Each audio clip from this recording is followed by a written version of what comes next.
제 바로 앞에 서 있던 여성분의 엉덩이를 짚고 말았습니다. 순간 여성분이 깍 하고 소리를 질렀고 이 사람이 내 엉덩이 만졌어요. 실제로 지하철에서 이런 신체 접촉들이 자연스럽게 매일매일 많이 일어나는데 근데 범죄가 성립하려면 이러한 행동과 이 행동이 범죄라는 것을 알면서도 행하는 고의 두 가지가 다 충족이 돼야지. 수사관님의 태도가 이상한 겁니다. 에이, 정말. 거짓말하고 있네. 약간 너무 확신하는 태도예요. 뭐가 있네. 네, CCTV 내용을 보니까. 안녕하세요. 억울한 당신 편 법무법인 안팎입니다. 안 변호사님, 네. 출근길 지하철 만원 버스 너무 괴롭잖아요. 어떠세요?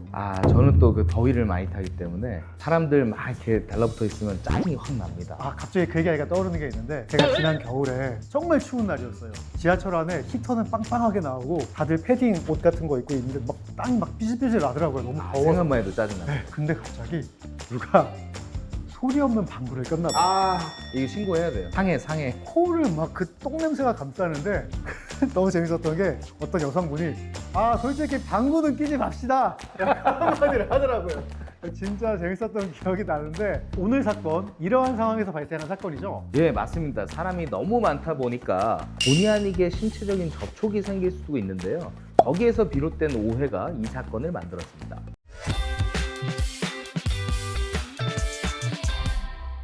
우리 진짜 지하철이나 출근길에 버스 같은 거 타면 콩나물 시루처럼 이렇게 붙어서 가잖아요. 그렇죠. 그러다 보면 당연히 신체 접촉이 있을 수밖에 없는데 사실 이제 피해자분의 입장에서는 이 사람이 의도를 하고 내 신체에 접촉을 한 건지 아니면 진짜 밀려서 접촉을 한 건지 좀 헷갈릴 수 있어요. 근데 뭐 이 사건에서는 특히나 어떤 약간 좀 은밀한 부위에 터치가 되는 바람에 아마 피해자분이 조금 더 오해를 하셨던 것 같은데 그렇군요. 우리 의뢰인 입장에서는 아니 내가 가고 싶어서 간 게 아니고 여기서 밀어가지고 간 거고 손을 이제 만세를 하고 있을 수 없으니까 뭐 내리고 있다가 어디가 닿았을 수 있잖아요. 그래서 좀 억울한 점이 있었던 사안이었죠.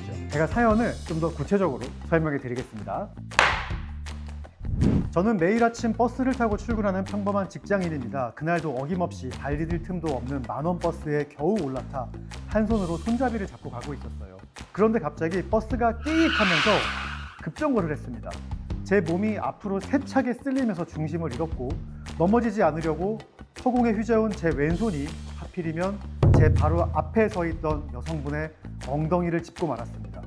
순간 여성분이 깍 하고 소리를 질렀고 이 사람이 내 엉덩이 만졌어요. 성추행범이에요. 라고 화를 내면서 출근길 버스 안에 수많은 시선이 저를 쳐다보게 되었습니다. 저는 고의가 아니고 버스가 급정거를 했기 때문에 어쩔 수 없었다고 사정했지만 여성분은 바로 경찰에 신고를 했습니다. 꼼짝없이 대중교통에 파렴치한 성추행범으로 입건되었는데 제 결백을 증명할 방법이 없습니다. 나 진짜 억울합니다.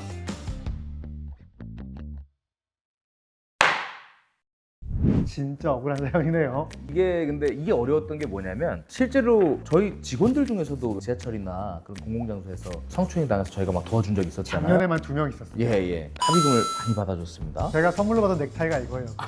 그래요? 근데 이제 뭐가 문제냐면 실제로 지하철에서 이런 신체 접촉들이 자연스럽게 매일매일 많이 일어나는데 실제로 이렇게 이분처럼 막 왜 내 엉덩이 만져요? 성추행하세요? 라고 말할 수 있는 사람이 거의 없어요. 실제 피해자 중에서도. 그렇죠. 그러니까 이 정도로 이 피해자분이 격하게 반응을 했다 그러면 일반적으로 수사기관이든 법원이든 혹은 그 근처에서 목격했던 분들이든 자세하게 어디를 어떻게 터치하는지 못 봤다고 하더라도 피해자의 진술이 굉장히 신빙성이 있는 것처럼 여겨집니다. 어떻게 보면 피해자 입장에서는 대응을 굉장히 잘하셨던 거였고 그 덕분에 저희 의뢰인이 이 억울한 누명을 벗어나기가 좀 힘들다고 판단됐던 사건 중에 하나였어요. 맞아요. 그러니까 피해자가 신고를 할 때도 여러 가지의 이 얘기를 할 수가 있는데 가령 저 남자가 손으로 내 엉덩이를 스쳐 지나갔다 라고 말할 수도 있고요. 댔다가 바로 손을 뗐다 라고 얘기할 수도 있고 확 움켜쥐었다 라고 할 수도 있는데 그때는 버스가 급정거하는 상황이어서 이 남성분의 손이 여성분의 엉덩이를 강하게 압박하고 있는 상황이었습니다. 그러니까 뒤가 안 보이던 여성분 입장에서는 물컹한 손이 내 엉덩이를 꽉 붙잡는 것처럼 느꼈을 수 있어요. 아마 이렇게 엉덩이를 움켜쥐는 것처럼 느꼈을 거예요. 그리고 그분이 자기가 허우적대는 와중에 넘어지지 않으려고 실제로 움켜잡았을 수도 있어요. 본능적으로. 그렇기 때문에 여성분의 진술이 실제 사실과 크게 다르지 않은 상황에서 어떻게 무혐의를 만들어낼 수 있는지가 저희의 고민거리였어요.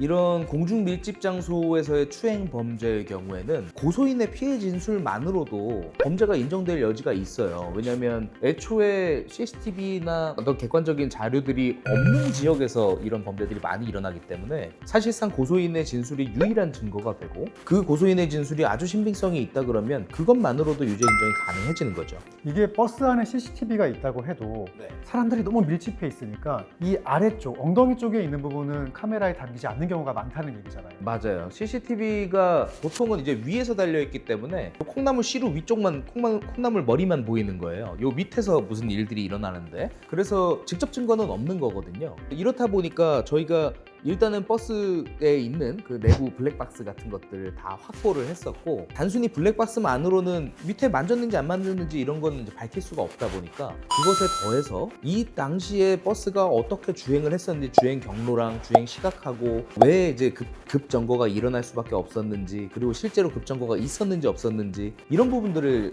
종합적으로 좀 밝혔었던 겁니다. 상당히 과학적으로 접근을 했어요. 보통은 이제 이런 성범죄라고 한다면 만졌냐, 만졌을 때 고의가 있느냐 없느냐 이런 거에 그냥 꽂혀가지고 그 남성의 억울함을 변소를 하는 경우가 대부분인데 사실 그러다 보면 객관적인 증거 없이 얘기하는 경우가 많거든요. 우리가 일반적으로 이제 대응을 잘 못할 때는 저 사람 뭐 거짓말하는 거다라든지 피의자도 나 진짜 안 만졌어요, 나 실수해요, 뭐 이렇게 진술로만 이제 맞서려고 하는 경우들이 있어요. 근데 우리가 고소인의 진술, 그러니까 피해자의 진술과 피의자의 진술이 1대1로 부딪히는 경우에는 피의자가 조금 신빙성이 떨어진다고 평가될 수밖에 없어요. 맞아요. 왜 그러냐면 피해자의 입장에서는 허위의 사실을 신고하면 무고죄로 처벌을 받잖아요. 그러니까 수사기관이든 법원이든 에이 피해자가 괜히 신고했겠어? 이런 프레임이 기본적으로 있는 겁니다. 반대로 피의자의 경우에는 이걸 만약에 내가 범죄를 저질렀다면 사실대로 말하면 처벌을 받고 거짓말을 하면 처벌을 벗을 수도 있는 상황이니까 피해자보다는 거짓말을 할 동기가 기본적으로 더 있는 편이죠. 그래서 진술 대 진술로 부딪혔을 때는 피의자가 피해자를 앞서는 경우가 거의 없어요. 피해자의 진술 자체로 전후가 모순되거나 하지 않는 이상은. 그래서 이제 이런 블랙박스 같은 객관적인 자료들을 저희가 많이 활용을 하는 건데요. 블랙박스, 뭐 CCTV 이런 것들은 아주 보관 기한이 짧아서 금방 휘발돼 버리기 때문에 사건이 뭐 저희한테 맡겨주시자마자 제일 먼저 그것부터 확보를 합니다. 특히 본 사건 같은 경우에는 버스 안에 내부 정황을 담고 있는 CCTV도 중요했지만 버스가 얼마나 급정거했는지도 파악하는 것이 중요했기 때문에 버스가 달리고 있던 도로에 공용으로 설치되어 있던 CCTV 확보가 중요했었습니다. 아울러 버스 앞뒤에 있었던 차량의 블랙박스도 확보하면 좋았을 상황이기 때문에 저희가 버스에 달려있던 후방 블랙박스도 확보를 해서 그 차 뒤에 있던 승용차의 정면 블랙박스 영상도 확보를 해서 버스가 얼마나 급정거를 세게 했는지 그리고 몇 시, 몇 분, 몇 초에 급정거를 했는지 분석을 해서 그 차량 안에 탑승하고 있던 남성이 몸이 얼마나 쏠렸는지 팔이 어느 정도의 궤적으로 허우적될 수 있었는지 그런 물리적 궤적까지도 치밀하게 과학적으로 검토했던 사건이었어요. 사실 CCTV가 있다고 해서 피해자한테 유리한 건 당연히 아니거든요. 그럼요, 불리할 수도 있죠. 이 사건에서는 이제 저희 의뢰인이 굉장히 억울함을 호소하고 있었기 때문에 확보를 했었던 거고 제가 옛날에 했던 사건 중에 되게 재밌는 것도 있었어요. 만원 지하철에서 있었던 성추행 사건이었는데 이 여자분은 저희 의뢰인이 이렇게 한쪽 손날로 이 여자분이 이제 치마를 입고 있었는데 손날로 이렇게 약간 이 허벅지 사이 약간 사타구니 쪽을 이렇게 간지럽혔다는 거예요. 손가락을 막 까딱까딱 해가지고. 근데 우리 의뢰인은 절대 그런 적이 없대요. 그냥 자기는 이렇게 서 있었는데 이 사람이 왔다 갔다 이렇게 지하철도 흔들리니까 그러다가 닿은 것 같다, 고의가 없었다라고 이제 주장을 하셨어요. 저희도 당연히 의뢰인의 진술을 믿고 조사를 받으러 갔었는데 수사관님의 태도가 이상한 겁니다. 에이 거짓말하고 있네, 약간 너무 확신하는 태도예요. 뭐가 있네. 그래서 제가 잠깐 의뢰인 나가 계시라고 하고 이분이 지금 뭐 기억이 불명확할 수도 있으니까 CCTV 보고 얘기하자 그래서 제가 먼저 봤어요. 근데 CCTV 내용을 보니까 처음에는 여자분이 뭐가 닿은 것 같으니까 이렇게 하고서 남자 쳐다보고 막 해요. 근데 또 계속 닿으니까 이 여자분이 이건 고의구나 확신을 했는지 남자분 뒤통수를 팍 치거든요. 근데 상식적으로 내가 아무것도 안 했는데 누가 때리면 뭐 하는 거예요 해야 되는데 이분이 팍 맞은 다음에 몸이 굳어서 아무것도 못 하시는 거예요. 그래서 팍 맞고 천천히 슬로우 모션으로 이렇게 쳐다보시는데 그것만 봐도 이분이 뭔가 잘못을 했으니까 이게 찔려가지고 그런 행동을 했겠구나라고 이제 우리가 보게 되더라고요. 그래서 제가 이제 의뢰인한테 이거 뭐냐, 너무 어색하지 않냐. 그래서 솔직하게 말씀하셔라. 이랬더니 이제 의뢰인도 처벌받을 게 너무 무서워가지고 거짓말했다라고 인정을 해주셨고, 그래서 신속하게 합의를 하고 그거는 기소유예를 받았었거든요. 근데 이제 이 사건 같은 경우에는 그런 정황이 안 보이고 오히려 의뢰인한테 훨씬 유리한 정황들이 나왔던 거죠.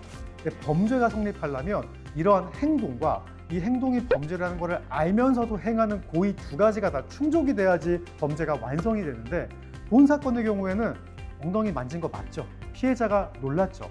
하지만 남자가 여성의 엉덩이를 자신의 성적인 만족을 충족하기 위해 고의적으로 만졌느냐 여부는 미지수였거든요. 그리고 실제로 그런 고의가 없었고요. 자, 결론적으로 이 사건 어떻게 해결됐나요? 결국 안팎의 철저한 검증과 증거 분석 덕분에 경찰 단계에서 깔끔하게 무혐의 불송치 결정을 받게 되었습니다. 전과자가 되어서 직장을 잃을 뻔한 의뢰인의 일상을 저희가 완벽하게 지켜드렸죠. 출근길에 이런 억울한 상황에 처하시게 되면 무조건 죄송하다, 미안하다 이렇게 말씀하시면 안 됩니다. 그러면 내가 억울한 일을 당했어도 내 범죄를 인정하는 듯한 모양새가 되기 때문에 절대 그러시면 안 되고, 또 하나 법률적으로 중요한 것은 CCTV와 블랙박스의 확보는 기본 중에 기본인데 얘네들 보존 기간이 짧아요. 이거를 다 모르세요. 웬만한 그런 뭐 식당 같은 데 있잖아요. 한 3일밖에 안 돼요. 그리고 차량 블랙박스는 하루 이틀이면 덮어 씌워져서 절대 복구가 불가능합니다. 그렇죠. 그래서 사건이 발생하자마자 CCTV나 블랙박스 같은 객관적인 자료를 일단 확보해야 돼요. 거기에 유리한 내용이 있을지 불리한 내용이 있을지 모르지만, 불리한 내용이면 또 불리한 내용을 저희가 알고 있어야 되니까요. 이런 객관적인 자료를 확보하는 게 무엇보다도 우선되어야 한다. 빠르게 움직이는 것도 중요한데요. CCTV를 우리가 인위적으로 획득할 수 없는 상황이라고 한다면 법원의 증거보전 신청이라는 절차를 통해서 법원 결정문을 받아들고 그 CCTV를 받으러 가야 되거든요. 근데 그 과정이 7일에서 길면 2주 정도까지는 걸립니다. 그래서 빠르게 움직이셔야 되고, 내가 어떻게 해야 될지 모르겠다 싶으면 법무법인 안팎에 찾아오시면 됩니다. 법은 멀고 억울함은 가깝습니다. 하지만 혼자 고민하지 마세요. 억울하면 안팎으로 오세요. 만원 버스나 지하철에서 고구마 같은 누명을 쓰고 계시다면 우리 안팎이 사이다처럼 해결해 드리겠습니다. 비슷한 사연 있으시면요, 댓글 남겨주시고요. 구독, 좋아요, 댓글 알림 설정까지 부탁드립니다. 다음번에 만나 뵐게요. 안녕.